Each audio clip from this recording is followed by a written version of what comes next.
নমস্কার, আমি Priyangi Lahiri, consultant clinical dietitian and diabetes educator. চিনির বদলে কি গুড় খাওয়া ভালো?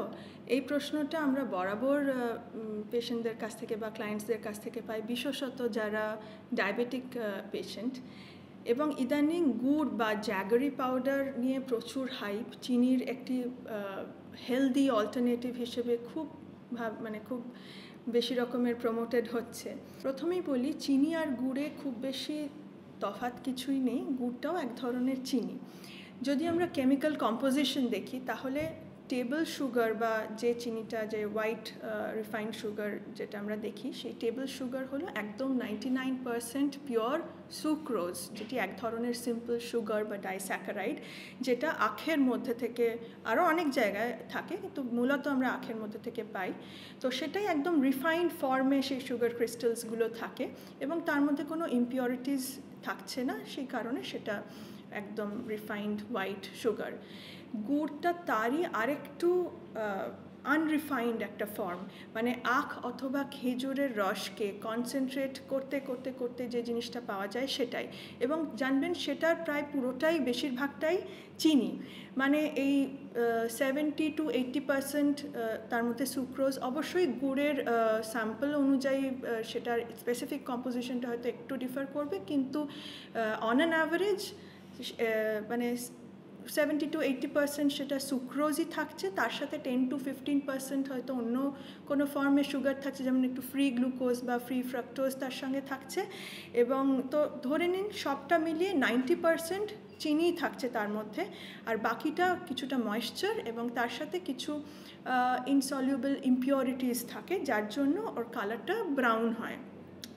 এবার যে হেলথ বেনিফিটস যেগুলো ক্লেম করা হয় গুড়কে নিয়ে, প্রথমত সেটার কারণ একটা হচ্ছে যে যেহেতু গুড় আনরিফাইন্ড সো কল্ড, তাই কিছু মিনারেলস তার মধ্যে রিটেন্ড হয়ে যায়, যা হোয়াইট সুগারে থাকে না নর্মালি।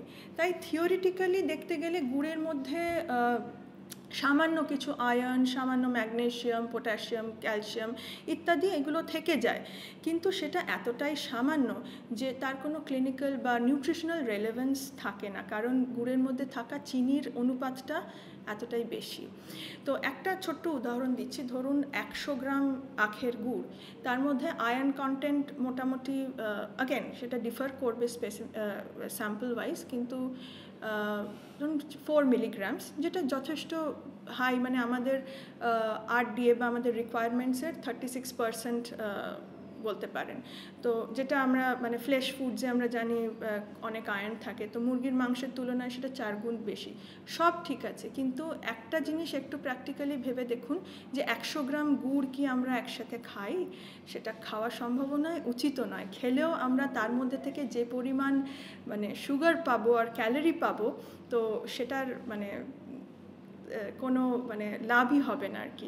সুতরাং একটা মোটামুটি সিগনিফিক্যান্ট বা ডিসেন্ট পরিমাণে সেই মিনারেলটা আমাকে পেতে হলে তার সাথে আননেসেসারিলি মনে রাখবেন আমি অনেকটা চিনি কনজিউম করে ফেলছি, মানে গুড় খেলে যেটা হয় আর কি। তো ব্যাপারটা এটাই।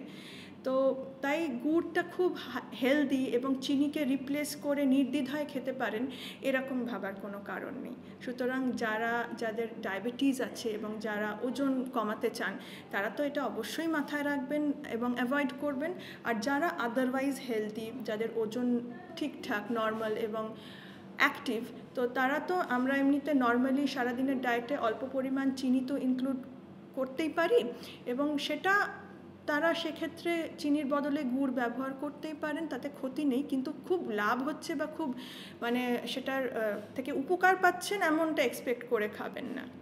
আর কারা একেবারেই খাবেন না, যাদের কিডনির সমস্যা আছে, বিশেষ করে ক্রনিক কিডনি ডিজিজ আছে, তারা গুড়টাকে অ্যাভয়েড করেই চলবেন।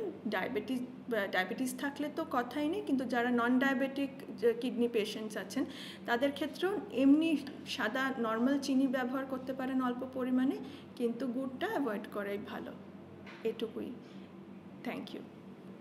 অস্ক্লেপিয়া হেলথে রয়েছেন নানা ক্ষেত্রের বিশেষজ্ঞ ডাক্তার, যারা আপনার সমস্ত চিকিৎসা ঘটিত সমস্যার সমাধান করে দেবেন অনলাইন। মাত্র কয়েকটি ক্লিকে বুক করে ফেলুন ডাক্তারের অ্যাপয়েন্টমেন্ট। ডাউনলোড করুন অস্ক্লেপিয়া হেলথ। ভালো থেকো।